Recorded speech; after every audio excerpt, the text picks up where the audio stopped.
right. And so many times we've had to discuss the budget for ways and means. All right. In Ghana, Yeah. would it ever go away? I'm sure you've known about this for so long, Yeah. and it keeps coming up. It's a recurring That's factor. right. You know, I'm laughing. I've been heavily involved in Juju over the years.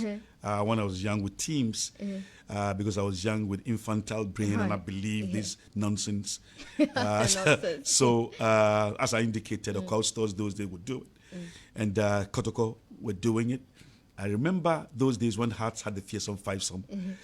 When in camp, I'm not revealing any secret, but some of the water for cooking was even imported from the north.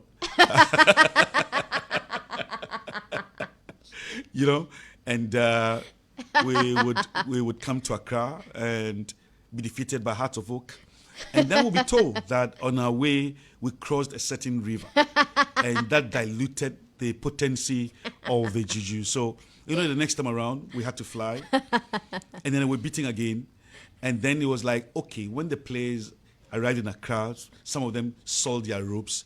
So, you know, for the first time, I went and stayed in a ship in Tema. What? Again, we lost. So I remember Josam, former 11 Wise and Kotoko star, was a national player, an incredible player, came to my uncle and told him, my uncle was Kwekusia. He said, Kweku, they made you name Jindi. That's why he gave up. But let me tell you, it's most unfortunate Right. that clubs in Ghana continue to heavily rely on Juju. And I've heard some players emphasize that indeed Juju works in football. You know, I have absolutely no patience for people who talk about Juju in football, that he works. It is so stupid. It's only a dead brain who would believe that Juju plays football. I mean, it is something that we should not countenance at all. And I'm sorry that if my words are that strong, because we must condemn it in no uncertain terms. Look, some charlatans just exploit the clubs and just take monies from them and pretend football is played in the supernatural world, and you have to be preternatural to win some of the matches. It's absolute rubbish. Because for those who believe that Juju plays football, how many, African teams have won the Club World Cup? That's number one. Number two, how many African teams have won the World Cup? Football has grown so scientific that teams are spending huge sums of money investing in infrastructure, in their diet, paying players well, taking good care of them, and buying the best materials. Is anybody going to suggest that City, for instance, is the most fearsome team in England because of Juju? It is so stupid. Yeah. And when Kotoko dominated Ghana and won the Africa Cup, it had absolutely nothing to do with Juju. It was because I indicated.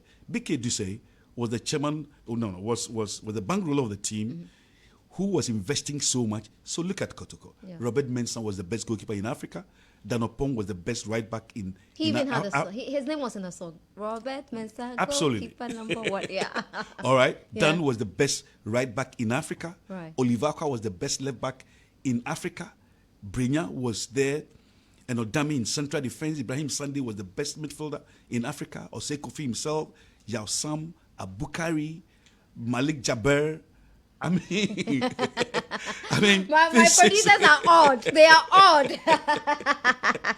They're so odd. Yeah. This is the reason they were winning the Africa Cup. Right.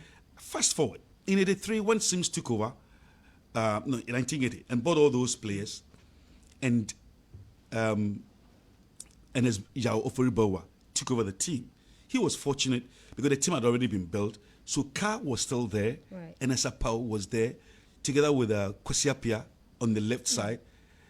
Seram Padu, Chenchehini, Roxing in midfield, Papakun, Opokunti, and Kofi Badu and Opoko Afri had left the scene, but they had Ebomens.